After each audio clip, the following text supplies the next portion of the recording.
Hey guys, how you doing out there? It's time for another episode of From the Crow's Mouth. As usual, I'm your host, Mitch Cumming, the lead singer, lead guitar player, lead bassist, lead lyricist, lead songwriter, lead a lot of things for the band Stone Cold Crows. And here we are. At the time this airs, it will be February. It's not February yet. It's the last day of January when I'm filming it. But we are already 1 month into 2022. And if you've been following the news, where I am in Ottawa, there's a lot going down right now. And I'm not going to comment on it because that's not really my thing. But let's just say it has been interesting. Never a dull moment around here. But I am excited to go back to work. And this episode kind of just struck me. It's like, well, what am I going to talk about today?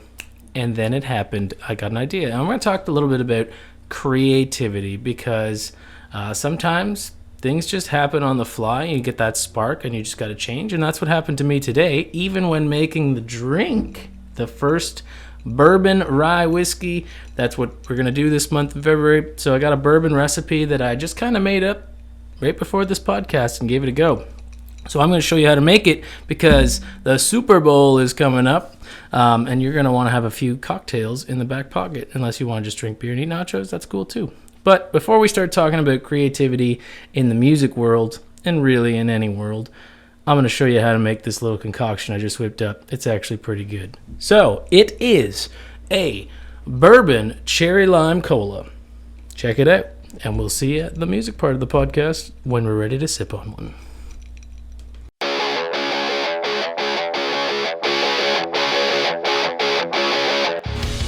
Hey guys, how you doing out there? It is time for another rock and roll bartender segment of From the Crow's Mouth, a video podcast hosted by yours truly, Mitch Cumming, the lead singer, guitar player, songwriter for Stone Cold Crows. Today is the first day of February, so if you've been following this, you know that last month was all gin. Well, I'm here to tell you that this month we're going to be doing bourbon and rye whiskey. So, today I got something for you that's going to be a little on the fly because I was actually out earlier today and completely changed my mind on what I wanted to do. I was originally going to do a different drink, but I found these glasses while I was out and about and I thought, hey, that was pretty cool. So let's make something in that. And so today I'm going to be showing you how to do my take on a Cherry Lime Bourbon Cola. I don't really drink a lot of pop myself, but when I do, I usually like to put some booze in it, and Cherry Coke used to be one of my favorites, so this one is going to be fun to do. I have tinkered with it, obviously I'm just not making this up on the spot, so it's pretty good. What you're going to need is you're going to need, obviously, a glass. These are old school soda glasses. They are deceptive though. These hold 12 ounces, so they are actually about the size of a normal double rocks glass, maybe even a little bit less. So take into account what size of glass you're using. A highball will do, but I just wanted to do this fancy one just for drink proportions. You're going to need bourbon. Today I'm using Four Roses. It's fairly cheap. This is a kind of bourbon that I usually experiment with. You know, I don't really go for top shelf stuff when I'm just messing around trying to come up with recipes, and I have a bottle on the shelf like this just for that occasion. But in a mixed drink, again, it's still pretty good. You know, anything that's really heavy towards just bourbon and then subtle flavor for accent, use a good bourbon or one you like. But in the case where it's a lot of mix or a lot of flavor combinations, go ahead and use something like Jim Beam or Four Roses. You know, you don't need to waste your money on the good stuff when you're making a mixed drink.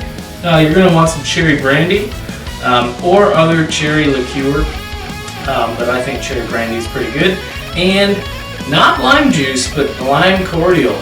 It's much sweeter, much more tart, more concentrated than lime juice, and that is going to lend to that lime cherry cola flavor in this drink. You're going to need ice. You need a couple of tools. You're going to need a strainer, a mesh strainer, because we're going to muddle some cherries, and any drink with muddled fruit, you're going to want to double strain so you don't get chunks of fruit in the glass. So you're going to need a muddler. You're going to need a bar spoon to stir. As I said, you're going to need some cherries. So whether you want to use a mixing glass is up to you, but essentially you need something to strain with. Now you could take the pits out of the cherries if you want, but because I'm just muddling them and then double straining, it doesn't really matter. We're going to discard with all of them, except for one, which will make a nice garnish at the end. So, let's begin. we are going to take the cherries. We're going to take 5. You can, adjust however many you want. I think 5 is a good number. And we are going to take our muddler and just kind of crush them up. Now remember what I was showing you with mint, you just want to gently do it. Well, with fruit, you kind of want to just smash it up because you want the juice. And people have asked me before, what about frozen fruit? Is that okay? Does it have to be fresh? You know what? Frozen fruit is actually better in a lot of ways, as long as it's not still frozen when you're muddling it. Because what happens is the cellular wall of plants, when frozen, it breaks. So when it breaks and it's when it's thawed, a lot of the juices get released that way. So it's actually more flavor when you freeze fruit. Of course, the texture changes because, again, the walls have broken. But if you're just going to extract the juice, freeze it. All right, so our cherries are all muddled. I'm going to take... Now, this is where it comes in the trick. Like, it's a 1-1-1 recipe. And originally when I started making this, I did 2 ounces of bourbon. And I thought, okay, it doesn't leave enough room. It doesn't leave enough of that cherry flavor that I want and that lime tartness. So we're going to do a 1-1-1 ratio here. So 1 ounce or equal parts. Again, you can substitute the ratio depending on the size of the glass you want to use. 1 ounce of rose lime cordial. 1 ounce of our cherry brandy. And last but not least, the feature spirit of this month, you're going to use 1 ounce of bourbon. And I will say, as this month goes on, I'm going to be talking a little bit about the differences between bourbon and rye, because there's huge differences. So when I say use bourbon for a cocktail, don't substitute rye, use bourbon. There is a difference. Now, as you can see, I've got another glass here filled with ice. You're going to want to put a bunch of that in a shaker. I'm just going to put a little bit of this, that might even be too much, just a little bit of the ice in that. In fact, actually, I'm going to take a little bit of it. Tongs or whatever. This is a home bartender course here, so it doesn't matter if you touch it if you're going to be the one drinking it. But you just want a little, just enough to have in the drink itself, because otherwise you want to have room for the Coke to fill the glass. So we're going to shake, mix all those ingredients up nice. And this is where our double strain comes in handy, because we're going to see you can already see there, I'm sort of tilting it. Got a bunch of cherry husk in there that you don't want in your drink. Look at that cherry color, and as you can see, if this glass was full of ice, there wouldn't be a whole lot of room for the Coke part of the cherry bourbon Coke. So, again, because I don't drink pop, I only have small cans of Coke, which are basically used for single portion drinks. And even this tiny little can here, it's going to be too much for this. But we're just going to top it up and give it a little stir. Make sure those ingredients mesh nice.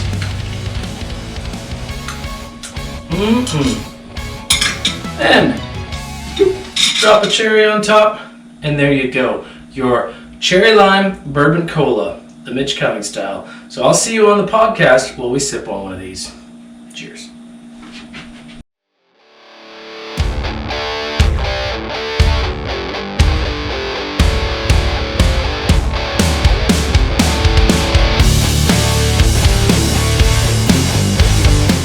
Okay, we're back. And I just hit my desk, so that's where the camera is rattling, because I'm excited about this delicious beverage, of course. Yeah, not too bad for, it can't be an original idea, bourbon cherry lime cola. In fact, I know it's not. But the way that I just tinker with things and it happened to turn out pretty good, I'm pretty happy with it. So I'm going to call it my own, even though it's technically probably not. I digress. It doesn't really matter. Make one, try it out, and tinker with it to your liking. If you want to add a little more lime or cherry tartness, go ahead. More bourbon, bigger glass, whatever. I really just saw these old school soda glasses at Walmart of all places when I was getting a few items, groceries and things. And I'm like, man, I got to get these for my home bar because you don't see old school stuff like that too often, and they weren't expensive. And, well, I decided to make a soda-based drink. I don't really drink pop a lot, but when I do, here we go. A little booze in there makes it worth the extra calories. I'm not one of those people either, but too much pop, not good for you. So, what are we talking about today? We're talking about creativity. Why do I want to talk about creativity? Well, on the cusp of going back to work at a new bar where I'm actually going to be bartending again, not just, making a few pre-made drinks where you pull a tap and fill a glass. That's not bartending. I'm going to be back doing what I like to do outside of the music industry, and that is exercising my creative muscles. And because you know what? Being a bartender is you're kind of like an alchemist. I mean, you're mixing all sorts of stuff together. You're coming up with cool recipes. You're creating an environment with your persona, very much like you do on a stage. And your ability to mix things and recommend things and all sorts of that is creative. You can argue with me on that all you want, but I think people that work in the service industry and the food industry are creative individuals when given the chance to be. What about music, though? This is a music podcast. Well, you're right. So 6 weeks, was it lockdown? I can't even remember. The time just blends in. And, since this pandemic started, I've like to think I've used my time, for the most part, rather effectively. I was never one of those people that are just going to binge everything that ever came out on Netflix or Amazon or Apple or whatever other streaming service you use. I don't actually even watch a lot of TV. I tried, we started this band, put an album out, working on the next one, doing all sorts of stuff, trying to teach myself how to read music and all that. Like, I've been a busy fella, but this last one, I've got this piano or keyboard rather, behind me, and it's like, okay, well, that's all the time in the world you would have to sit down and get creative. Let's start using it. And you know what? It kind of collected dust. And I knew it. And I felt bad about myself for not exercising that. But it was one of those situations where I was just kind of like down on, losing my job again and all sorts of things. And the lightning was just not there. The creative spark was not feeding the fire. And I definitely feel that while a lot of people say that's not how you should do it. If you're a writer, write every day. If you're a musician, play every day. Well, sometimes that doesn't work for me, even though I know I should. And habits are good because you will always get better if you exercise habits. But sometimes creativity can be lightning in a bottle because I find, at least for me, I do my best work creatively when I just get that lightning bolt that hits me and I go on a tear and I'll write 6 songs in 3 days, and they will be the ones that end up on the album. There is something about routine. There is something about practicing because you get better, but sometimes creativity just doesn't strike at the same time. Not to mention, if you're talking about being in the music business, there is a whole lot of other stuff that goes with that. You're not always just expected to sit around and write music and play music all day, at least if you're an entrepreneur. Otherwise, you got to trust other people to handle the business side of things, in which case there's a lot of books out there I'm sure you can read, mostly autobiographies, of people that found out the hard way that people handling other people's money, not always looking out for their number one interest. So you got to take care of that. That's a bit of a ramble, but my point is there's only so many irons you can have in the fire that are glowing at the same time. And I feel like for me, I've been on a creative kick in a different way.